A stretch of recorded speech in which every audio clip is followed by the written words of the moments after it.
Welcome to the ReaderHouse Author Roundtable, where authors from all walks of life come together to discuss the trials, tribulations, and triumphs of publishing their books. I'm Alice Stockton Rossini. Join us here every Saturday night at 8 o'clock, or listen to our podcast anytime on Spotify, Apple Podcasts, Stitcher, TuneIn, and PodServe, just to name a few. The Author Roundtable is sponsored by ReaderHouse Online Bookstore, where independent new authors come first. How does a man brought up surrounded by abuse and addiction manage to turn his life around? Bradley Lawton shares his painstaking journey in his book, To Hell and Back, Safe. Now, Bradley, you're a self-made, successful businessman, correct? Yes. Brought yourself up from your bootstraps, as they say. Yes, absolutely. Did you write at all before this book? No, I didn't. So you felt that there was a need to write this book and publish it now? Yeah. I've always wanted to share the story because I felt like that some young person maybe could get inspiration from where I came from, alcoholics too. And then my present wife now, she encouraged me to write it. When I told her my story, she said, "You should write a book about that. That's an amazing story." So, I had the time. I'm retired pretty much. And so I just, took the time. I sat down and I spent probably a year on it. So what was it like growing up for you? I had a stepfather. I never really knew my real father. I didn't meet him until I was like 36. And I had a stepfather from the time I was 2. And he was a severe alcoholic, and he beat my mom. I witnessed it from as early as I can remember. And he was also a thief, and he would just steal anything that he could. And, that rubbed off on me by osmosis, just hearing it and constantly around it. And I knew that it was wrong, but I didn't really think it was a big deal.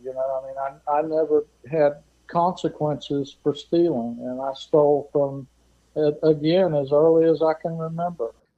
Like when I was 3 or 4, I stole my friend's truck. He got a nice little toy truck, and he left it out in the yard, and I remember sneaking over in the yard and stealing that truck. So that's what it was like growing up, and then we moved constantly. I was never really in any school over 6 months at a time. And generally it was much less. So I don't even know how I learned anything, but I did. I managed to get enough, in. Did your parents pay any attention to you at all? Well, yeah, there was some good times. It wasn't a constant negative atmosphere. I remember some good times. My stepdad, I had 2 younger brothers. And we went through a period when I was, 12 to 14, and he got us some dirt bikes. And, we'd go out and ride dirt bikes. So, that was some fun. And he always managed to have me a bicycle, a mini bike or something like that. So he had a good side to him. But he would, stay fairly sober for a month or 2 or maybe even 6 months.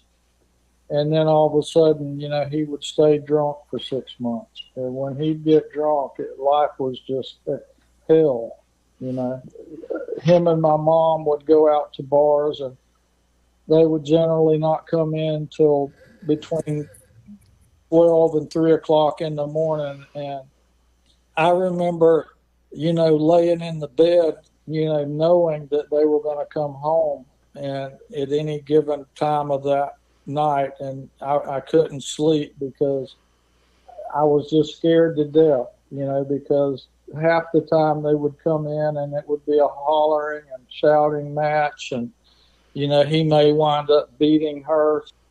That's basically the way it was. But there was some good times. He would take us boating. We did a lot of fishing, so there was some good times. It wasn't all bad. Well, then, because all you knew was drinking and drugs and stealing, when you became a teenager, that's what you did. Yes. How did that work out? Well, when I got introduced to marijuana and they did it, my parents and another couple that they were friends with, I didn't realize it at the time, but I immediately became addicted to it. But it wasn't like I smoked it all the time because I couldn't get my hands on it all the time. But when I got out of prison, How did you end up in prison? stealing, breaking into houses. And you got caught. Yeah, I was 16, and me and a couple stepbrothers that I had, we were all thieves. So, I mean, we would just steal anything. And we started, the group of us, we stole some batteries out of some U-Haul trucks. And, I mean, that's just how our mentality was, you know. I mean, we could have went out and got a job somewhere and made much more money because I think we got like 10 batteries out of U-Haul trucks and we sold them for $2 at the recycling center. Yeah. And so we got caught for that. I mean, I will say everything that I did that was serious breaking the law, and I mean by stealing, I got caught for, which is good. I'm glad now, you know, because the system broke me from stealing. I will say that about it because I damn sure didn't want any more, you know, being locked up. So prison was a turning point for you. It was a positive turning point for you. Yes, it was. Luckily for me, the state of Florida at the time had a program that they called the Youthful Offender Program, and it was still a prison, but it was a prison for kids, basically, that we were anywhere from 12 years old up to 21. You couldn't be in there past 21, and you couldn't be in there for any violent crime. So, you know, there was like no one in there that had done anything that would have hurt anybody in any way. Average age of us in there was 16 to 18, but it was a good program. You know, they made me get up. You know, I had to get up at 7 o'clock every morning. I had to shave. I had to be at the mess hall, you know, by a certain time, dressed neatly, that sort of thing. It was the only time in my life that I was forced to do something on a regular basis. So it gave you boundaries. It gave you discipline. Yeah, it gave me some discipline. And my job there was in the education department. You know, we all had a job. We had to do a 40-hour week, basically. Some guys worked in the cafeteria. Some worked in the laundry. We had a dentist there, and there was a person that was a dental assistant. And I was in the education department. And so I graded, you know, test scores and tutored some of the guys that, you know, that couldn't read or write. And that was another thing that I learned there is that 90% of us in there couldn't even read or write, or if they did, they were reading and writing on second and third grade level. So there was no discipline in their lives either. They weren't forced to go to school. You know, most of us were just throwaways. You know, I mean, our parents really didn't give a damn about us. My stepdad didn't even, if he could have got rid of me, forced me to leave, you know, when I was 12, he'd have done it in a heartbeat because, you know, he just didn't care. But my brothers were 12 and 9, and he just, one day he told my mom that to get the hell out and to take his boys with her. And he just forced her out on the street with no money, no car, no job, and abandoned his children, his own children. You know, it was just disgraceful. So that's the kind of person he was. Now, I will say my mom, she loved us as much as she possibly could. She had mental issues. She never really grew up. And I ain't sure that she wasn't bipolar too, because, you know, she basically had the mentality of like a 14 to 18-year-old. Right. Most of her life. She had been sexually molested by my grandfather when she was 7 up until she was 12.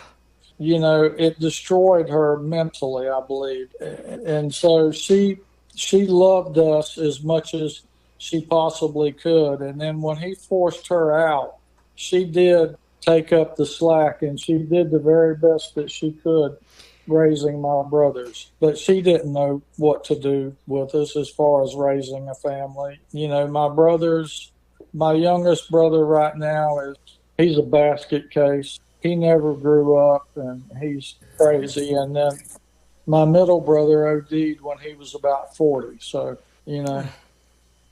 So this is your journey, and through it all, somehow you managed to get on your feet and become a successful businessman. Yeah. But, you know, my question to you is, why are some people like yourself able to make it through all of that despair? No one would be surprised or blame you if you wound up being a loser, but you didn't. What sets you apart from all the other people who have similar situations, who go through similar circumstances, and they can't get it together? Well, there's two things.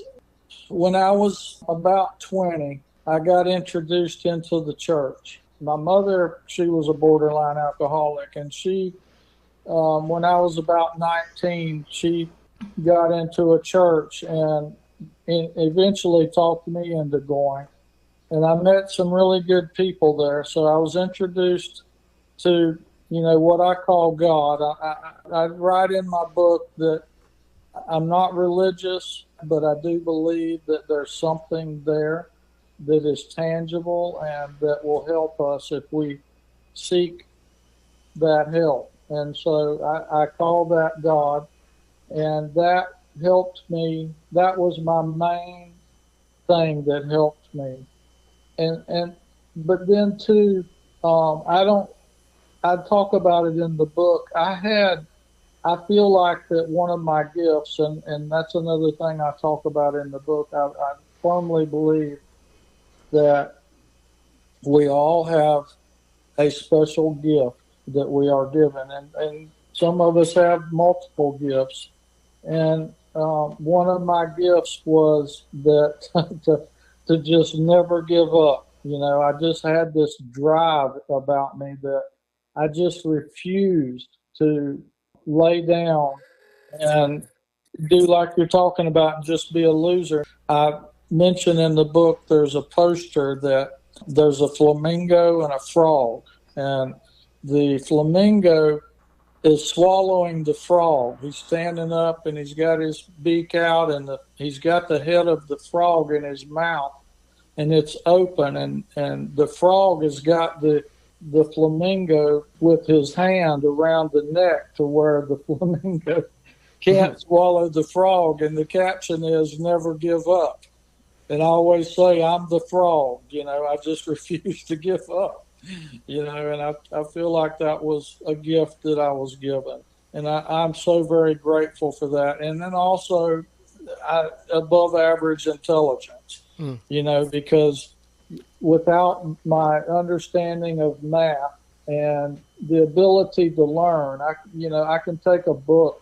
In fact, I taught myself how to be a carpenter with books out of the library. You know, honestly, the main thing that has given me strength has been my spiritual being in life. That's been the number one thing. You know, it's going to sound crazy, but I've known guys that would pray to a light bulb, you know, because they knew that, you know, that light bulb had more power than they did. You know? Yeah. I know that sounds crazy and extreme, but it helps. Stuff like that has helped guys in AA get through the early periods until they could actually, you know, develop a stronger spiritual relationship with a God of their own understanding. So, Right. But that's really been the number one thing. When it's all said and done, God has helped me. You know, it really has. Well, you got some book here, I'll tell you that. Are you reaching out to some of the places that you wound up as a kid? Because kids that are in where you were need to read your book. to know Yeah. that there's hope. Well, the state of Florida right now, they've abandoned the youthful offender institutions, all but one. When I was in prison, there was 3 or 4 of them, and they're just a bunch of kids just run loose, you know. They're not giving them the structure that they gave you. No, no, they're absolutely not. And, Yeah, you know, I mean, if you can imagine basically a group of wild kids with no direction right. being stuck in a prison, all of them together, you know, and you know, it can get nasty. Yeah, but you're proof that system they had in place works. And all we talk about in this country is about, jails. They're a money making. They make money for a lot of people. They want to keep us in jail. They want to put people in jail. They don't want to help people. And here we had a program in Florida that actually did help people, and it no longer exists. That's very disturbing to me, because that program should exist everywhere. Because most of the time when kids start out in crime, it's because they have nowhere to be, nowhere to go. No one loves them. Nobody cares. So that's the first thing. But just on a local level, I don't know what town you live in, but I'm sure there are programs for youth. I'm sure there are programs. And if you just start where you are and start talking to people that are involved with programs that help kids, you'd be a great speaker. You have a very valuable story to tell. Don't just let this sit on a Well, I shelf somewhere. appreciate that. It's fear really that's holding me back locally. Because I am a businessman, I'm fearful that there's such a stigma, with the convicted felon thing. I mean, it's horrible. I still suffer from that bull to this day. For instance, I just built a house, and, getting insurance on the house, it asked me, "Are you a convicted felon?" When I think that I'm through with it, that there's nothing else more that 40 freaking 5 years ago, and it's still hung over my head. There are groups out there of convicted felons who are trying desperately to remove the stigma.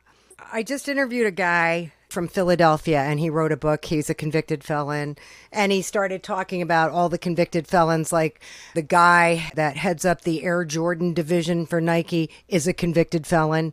And I told him the same thing. I said, you got to hook up. You're not alone here. There's a lot of convicted felons out there who have made something of themselves, made something of their lives, have something to offer kids coming up through our penal system, and need to get together. You could become a force of nature, because these kids are not all losers. They're victims of circumstances that they had no control over. Absolutely. Well, Bradley, thank you so much for sharing your story with us. You too, Alice. Thanks for calling. Well, speaking of what drives us to do the things we do, the way we deal, perceive, react to people, places, and opportunities in our lives, Yegin Habtes has dedicated his life to studying just that. And in his first published book entitled From a Shepherd to a Tenured Professor, we learn how he navigated some very difficult challenges in his life. Well, writing was not a new thing to me. I've been writing professional articles, and I was publishing in journals. I had several articles on achievement motivation, on self-concept and self-utility, and the like, also in educational leadership. But then I decided to write something about myself. All the other writing I was doing was based on the scientific method. You do a hypothesis, then you conduct research to prove or to disprove. But this one was something about my life from the time I was 9 years old, and everything came from my memory. That's the different thing about it. What kind of articles were you writing before this? I was writing things on achievement motivation. I was writing articles on self-concept. which means why two students or two brothers are in the same home, one achieves and the other does not. Those kind of a research I was doing. Okay. It all comes down to the way we take things in, doesn't it? Well, yeah, it's and reasons sometimes. Why? The reason that you are a journalist or a writer, there are many reasons for it. Right. And that's what we try to find. Why some children wants to achieve and others do not? What are the reasons? And those are some of the research. I was doing a lot of other research, also on educational administration. What makes a person a good school principal? I've done that for 35, 40 years. So then people would tell me, I speak several languages. Some people say, where are you from? And then they say, one of them said, why don't you write something about yourself? And that's what I did. So what do we find out about you? Exactly. You read the book and you find what made me what I am. I was always a minority. And as a minority, I was encountered with several challenges and how to overcome this challenge and succeed. I lived in 3 continents. I lived in Africa, Europe, America, and the Caribbean. One of the things, and this is written in the book, one of the things when I was about 9 years old, I was in a class in a country called Eritrea, East Africa, and the whole class were made of Muslims, and me and my brother were the only Christians. And I was a good student, so a lot of my Muslim classmates liked me, but they were very sorry for me. We were all 9, 11 years old, and they were thinking, because I am not a Muslim, I am going to go to hell. And at that time, I was young. When something that's wrong is repeated several times, it becomes the truth in your mind.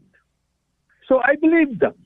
And my father was a smart guy. When he saw the situation, he took me out of that school and sent me to a Christian school. That's one incident. As I told you, all my life, I was kind of a minority in different situations.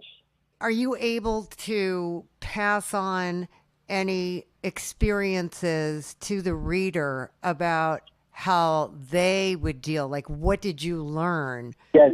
In having to constantly, I mean, unless you're a minority, you have no idea what it's like to be constantly bombarded.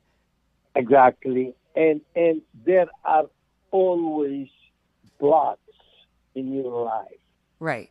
And the only thing I tell young people who read, if you are blocked on this way, don't think that's the end. You have to find another way of doing whatever you want to do. In other words, the old American saying, there is more than one way to skin a cat, is very true. Yeah. Are you saying you just have to keep trying? Keep trying and look for different ways. If you are blocked, don't say that's the end. Look for another way. Give me an example of how you found another way in a particular situation. Well, for example, when I go to school and Let me give you a good example. When I was going to American University as a graduate student, a lot or one or two professors were not able to understand where I was coming from. And they were just trying to treat me the way they treat, the way they want to treat me. So in this case, I go and talk to them and tell them my experiences, and they have to take into consideration my experiences. Right. And in that case, sometimes it works, sometimes it don't. Right. But you just keep trying. And sometimes you feel so beaten down you don't want to try anymore, or you wonder why you have to try harder than somebody else. That's what I am teaching against. You get fit, and if you are on the ground, don't decide to stay there. Right. Get up and try again. I am the person, or I teach, not to give up. There are odds all over. You have to learn how to defy and succeed in those odds. Right. And somehow use those experiences as, the energy to keep going. Like turn those experiences into motivations. Exactly. That's very true. Mm-hmm.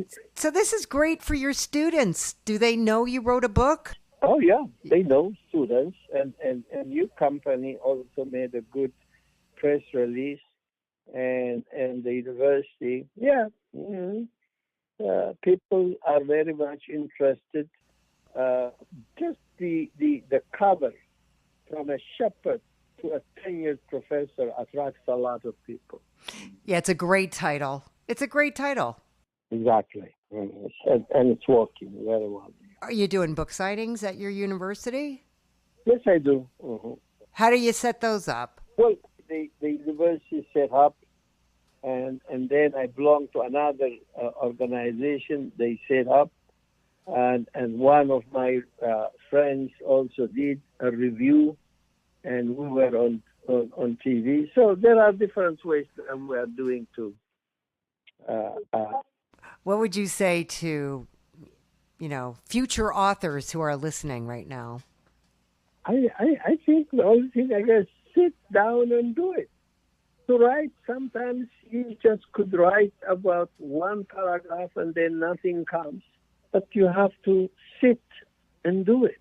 And you have to have some sort of a frame of the things that you want to write about it. Before I start to write it, I divide kind into different categories. Eritrea, Ethiopia, the United States of America, the Caribbean. Those are the places where I was, and based on those, what were my experiences? Where were the challenges? Once you make those outlines, then you have to sit and do it. Right? Just like anything else. Exactly. Ah. Okay. Well, listen, thank you so much for talking to me. This was great. Very good. Very good, sir. Thank you, Mom. I appreciate it. Bye-bye. A retired mental health caseworker, Craig E. Day, had more than enough experiences to fill a book after he retired, and he begins his writing journey with Molly. Now, have you always been a writer? I haven't. This has been a new process for me. I have always wanted to, but didn't really have the time, with working and family and all that. My father was a writer. He had some poetry published, and so I guess I was inspired by him and his talent. At first, I just wrote down ideals, and then I took the ideals and created a story, and from there built on that story and eventually turned it into a book. So this was over time, over a couple of years? Yes, it was about 4 years. When I was working in the mental health field, there was a period where I worked in an adolescent inpatient psychiatric institution where it was a penal institution, but the teenagers that we treated all had diagnosis of pedophilia of one sort or the other. And, in working with that population for the 5 years that I worked with them, I really was interested in how they became perpetrators themselves after being victims. I know, they say that's really common, which doesn't make sense, right? Because you'd think that... They'd have more empathy, yeah. Yeah.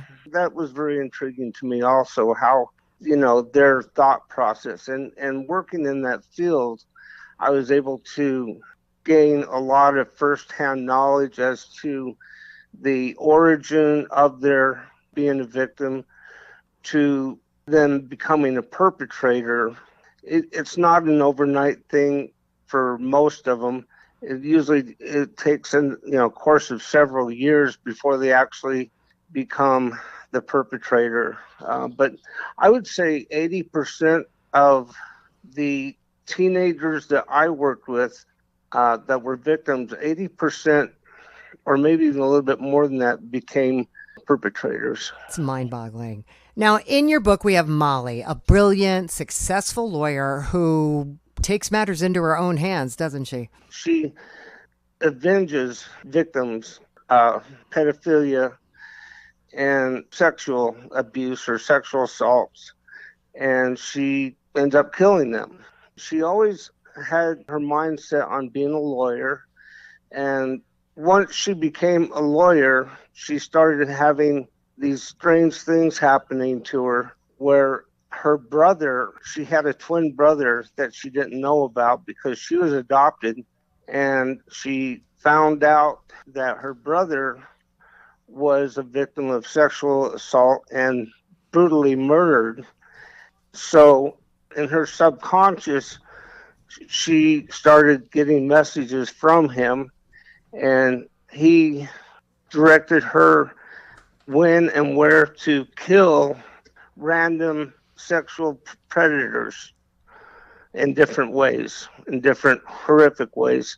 So she became evil herself, but with good reason, if that makes sense. Kind of like a Dexter. You're familiar with the movie Dexter? Yes. This is a lot like that, where Dexter only kills bad people. That's what Molly did. Molly only killed perpetrators of sexually assaulting, innocent victims. Yeah.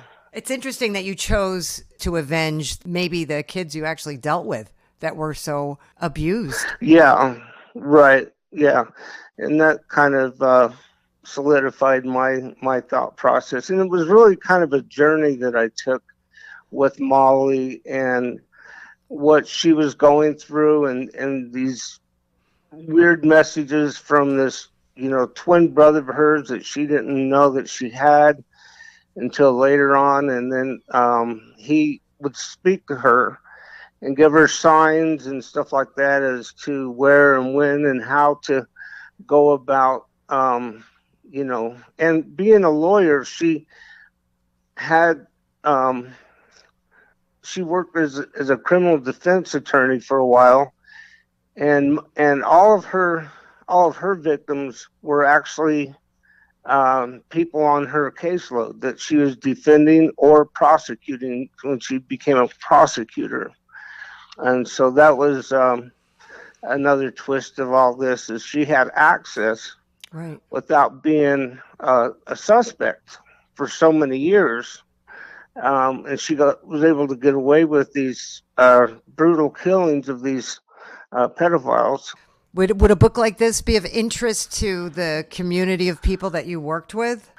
I think this would be an interest to any adult. It's an adult book. It's not for any children or adolescents to read because of the gruesome nature of it.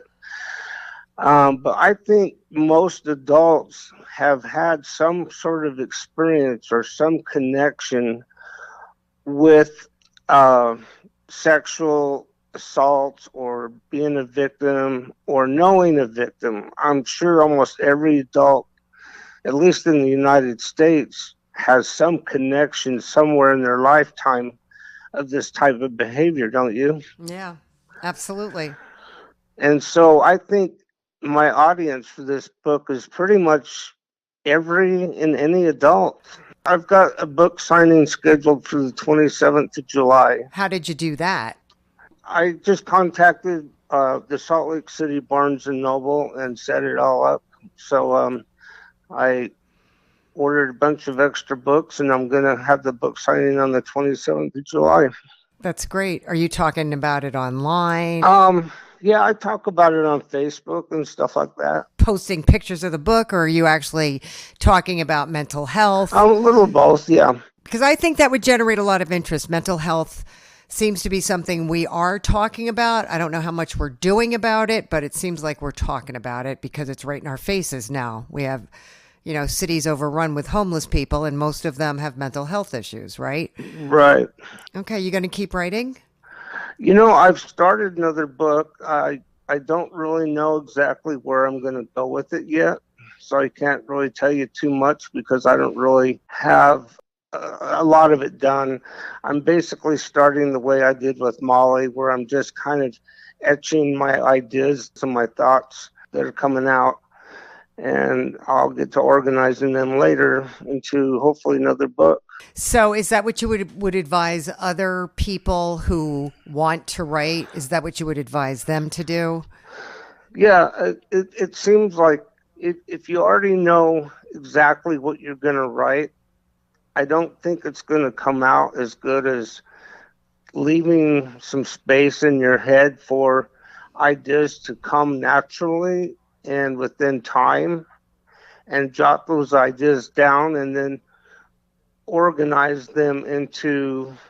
I describe my writing as a journey, from my ideas to putting it on paper to organizing my thoughts. It all becomes part of a journey for me, if that makes sense. Yeah. Do you put any deadlines on yourself to finish? No, I don't. I don't know. I think sometimes that works and sometimes it doesn't. Yeah. Well, this is very interesting. Well, thank you. An interesting idea and an interesting book, and I wish you good luck with it. Yeah, you'll have to read it if you get a hold of one. Are you going to stick with Page Publishing? Yes, I've been really happy with them. So they've really done well for me. Good. Well, listen, you have a great day, Craig. Okay, Alice, thank you. A writer and a dog lover, Elsie Brooks combines the two with her imagination to bring us The Soul Takers. So you had a pretty popular Dear Abby type of column, didn't you? For dogs, right? Yes, it was. It was really cute.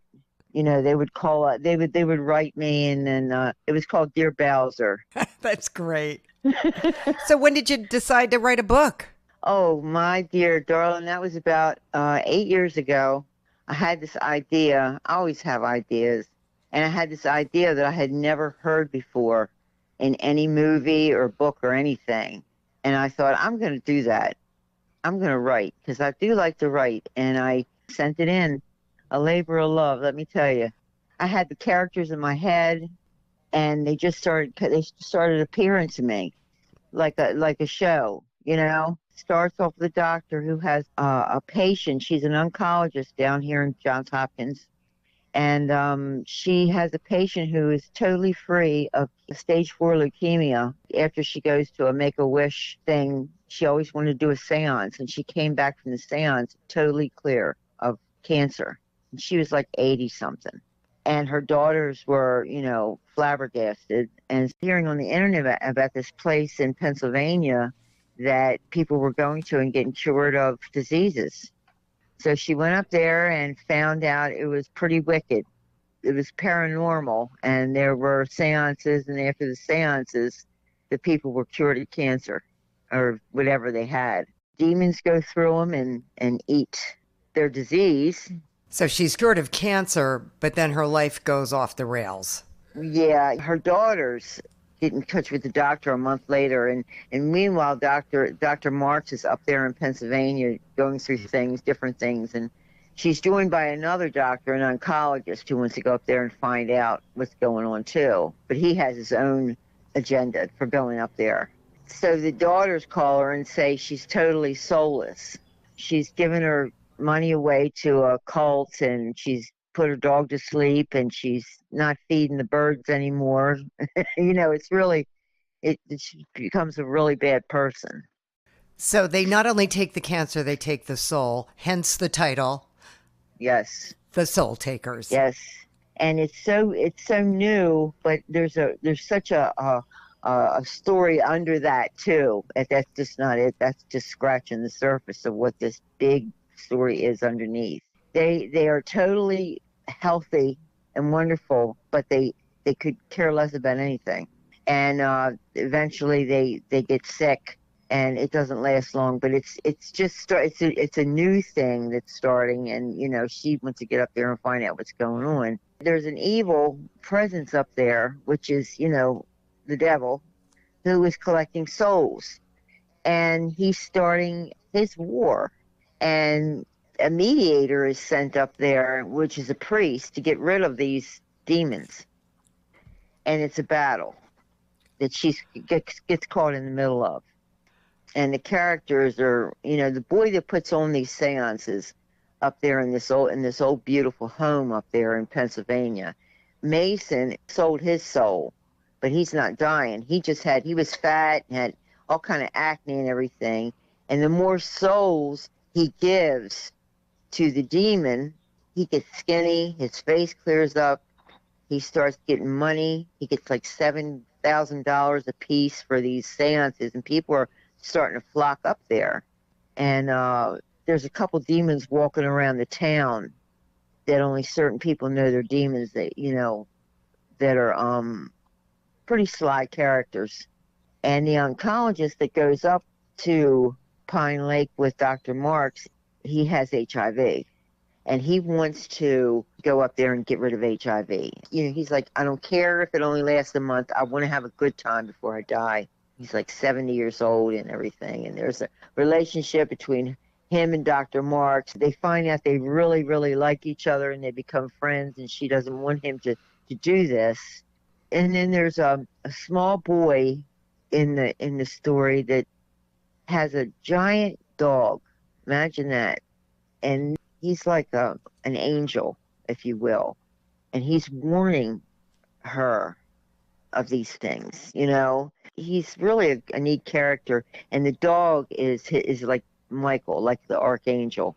It's like she meets this kid on the street, and he draws her pictures and tells her, here, take these pictures. And they're really pictures of things that are happening in the town. And the three priests that are involved, it's the friend of her uncle's, and there's a priest that lives there who knows what's going on, and he's a nervous wreck.